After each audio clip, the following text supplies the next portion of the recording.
تجارة الأعضاء في مصر. من يومين طلعت تيك توكر اسمها مروة مسمية نفسها بنت حسني مبارك، اتهمت فيه تيك توكرز تانيين وشخصيات مصرية معروفة زي أم مكة بتاعت الفسيخ وفنانين زي وفاء عامر وابن داعية إسلامي كبير إنهم شبكة كبيرة لتجارة الأعضاء، وإن الفلوس اللي عملوها والغنى الفاحش اللي طلع عليهم فجأة ده مش من تيك توك ولا من أشغالهم اللي بيقولوا إن هم بيشتغلوها. أيوة إحنا عارفين إن هو يعطي من يشاء بغير حساب، ولكن الفسيخ مش هيجيب قصور وفلل يعني، والتيك توك بيجيب فلوس والناس بتدعم بعبط بس مش لله برضه. الاسماء اللي اتقالت دي تثير علامات استفهام كتير. مروه بيقول ان هم سرقوا اعضاء شيكا قبل ما يتوفوا وباعوها، ومراته اللي هي ارملته دلوقتي هي اللي قبضت الثمن. لحد هنا يمكن الموضوع عادي، واحده قاعده على التيك توك وقاعده تهلفط محدش بياخد بكلامها، لكن فكره ان الناس اللي اتجلس معهم يطلعوا يبرروا ويحاولوا ان هم يشيلوا التهم عنهم.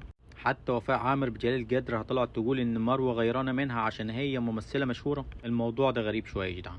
ما ننساش ان تجاره الاعضاء موجوده في مصر، ولا انتوا نسيتوا شبكه الدكاتره اللي كانت بتتاجر في الاعضاء اللي اتمسكت من كام سنه؟